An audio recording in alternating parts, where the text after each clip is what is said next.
Syempre po sir, sobrang saya po. Sobrang na-overwhelm po ako kasi marami ng babae na nag-attempt na magpa-qualify sa Olympics na babae sa rower. Nagpapasalamat po ako sa Panginoon kasi binigyan niya po ako ng time talaga na mas makilala po ako sa sa Philippines po.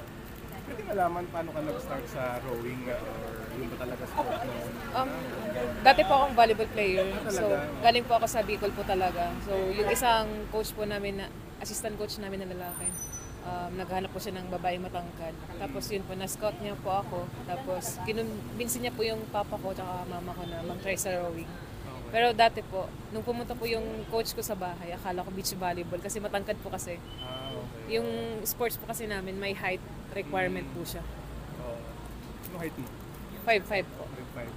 So, simula nun, hindi ka na nag-volleyball. Hindi na po, after 5 years. Anong edad ba to? Yung dapat, anong year kayo nag-rowing? Ilang taong ka? 17 years old po ako nag-start. Ngayon po, 26 na po ako. Pero since before that, talagang volleyball lang. Opo, volleyball po talaga. Bago ako nag-switch sa ibang sport, sa rowing. Anong meron sa rowing na nagustuhan mo agad? Para sa akin, nabago talaga niya yung buhay ko po. Yung buhay ng family ko. Yung gustong gusto ko po sa rowing is, individual po kasi ako sa sport ko eh. Kaya sobrang challenging po talaga sa akin yung sport na to. Nung 17 ka, nag-aaral ka nun? Kakagraduate ko lang po ng high school. Anong high school mo? Sa school po? University of Northeastern Philippines po. Okay. Sa Iriga City, Camarines Sur, Bicol Region.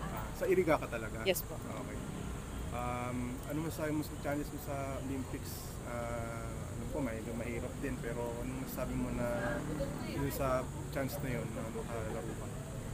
Para sa akin sir, alos lahat naman talaga ng atleta gusto maka-podium, tapos maka-medal talaga eh.